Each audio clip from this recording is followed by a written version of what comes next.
that, includes a special show here. It's Eddie Trunk. Vito Bratta has been hanging out the whole way, and he's going to continue to do so in this final hour. And the lines are just totally jammed here as people still want to get through and say hello and welcome Vito back to at least speaking and being back into the rock and roll world somewhat.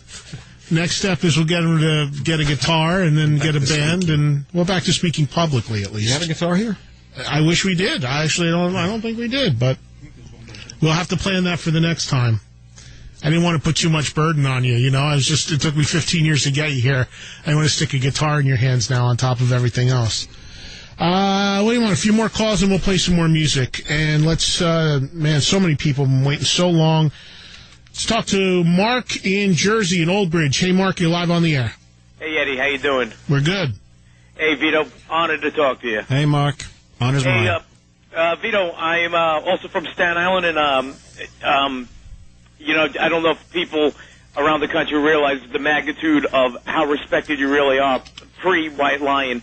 I was only about 13. I was only about 13 when you were in Dreamer, and too young to go to any of your shows, but everyone in Brooklyn and Staten Island knew who the heck you were before you were even in White Lion. Oh, well, thank you. And it was just great just seeing your whole progression, you guys making it.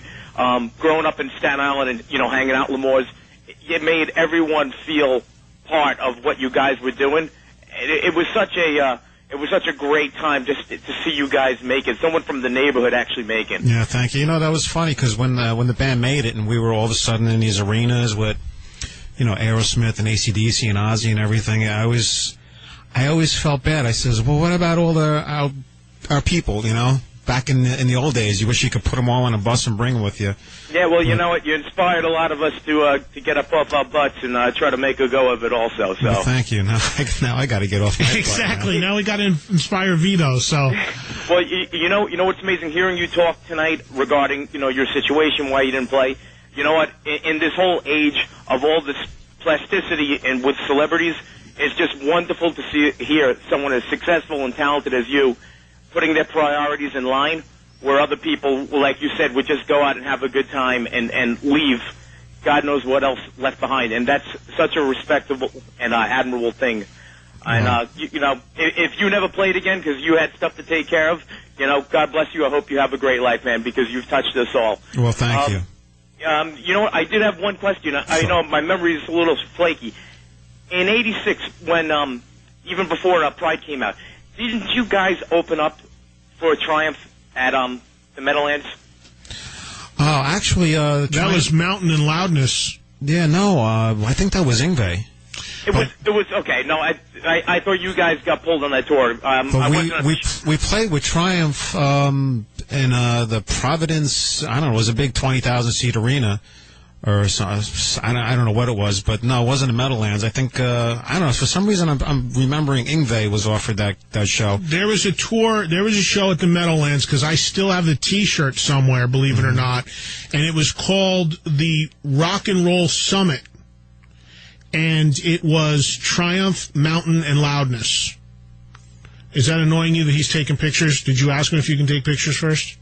You got to speak to my manager. I mean, that's... I tell him all the time to ask people first before he starts taking pictures of them, and he just came in and started taking a picture. Go smash the camera like one of those like rock star moments.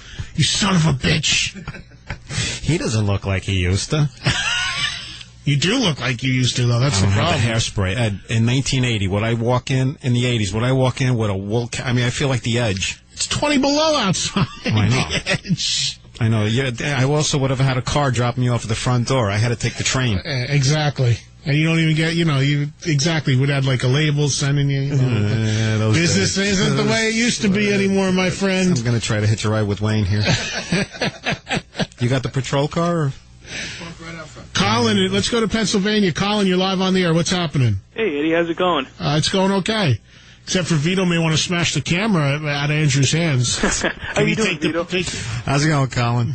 Hey, I just want to say, first and foremost, that you are one of the most amazing melodic guitar players, and you're really a big influence on my playing. Oh, well, thank you. And I have a question for you. That's it. I got to pick up a guitar again. This is ridiculous. See, we're accomplishing our mission, folks. All right. Keep going. I have a question for you, Vito. I've been working on the solo to Little Fighter. It's a crazy piece of music. So have I. I was just wondering if you would ever release a tab book or a guitar instructional DVD to demonstrate some of the techniques that you did. Well, you know, He can't remember himself. I am the one looking for a tab so I can relearn this stuff. A tab. You know, I'm pissed off that when I recorded all this stuff, I didn't immediately put this stuff down, write it down, because I got to be honest with you, I don't remember it. Oh, man. I'm going to have to, and I was talking to a friend of mine today, and he said... Coming back to you at all?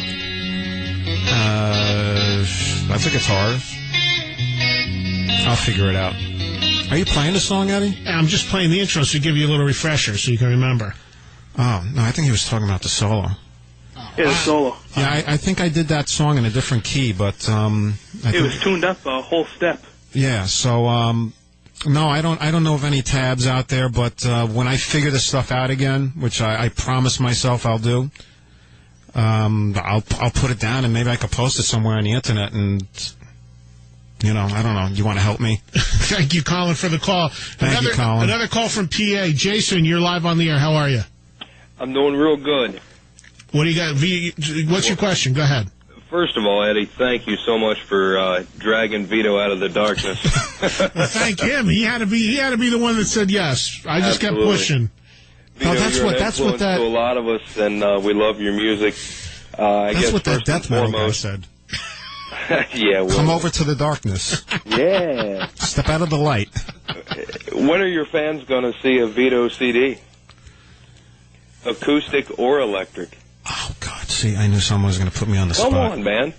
We love you, and we want to hear it. Everybody's goosing him, man. Everybody's pushing him a little bit here and there, so... And I've got like 5 questions, so we got to answer quick. Well, you got to go quick, so go ahead. He doesn't have an answer to your first one, obviously. All right, cool. Give me your best question. Shout out to my boy Ninja, who wants to know, where was the inspiration for the intro to Let's Get Crazy? Where'd that come from, man? He's trying to remember the song. The intro? Yeah. Oh, I just remember everything that had to do with that song was Stevie Ray Vaughan. It was just, this, I don't know why. It doesn't sound like Stevie Ray Vaughan, but... This is it right here, right? Yeah, is that what you mean by the intro? Yeah. It's like an AM radio thing going on? Yeah, that's my boy's jam. It's kind of a blues thing. And Vito? Yeah. Who's this guy Mike you keep talking about? Mike? Who I keep talking about, Mike? Yeah. Who's Mike? Who's Mike? We know who Vito is. Oh, Mike Piazza. Is that... No, this Tramp guy. Who's he? Oh, Mike Tramp. Yeah, well...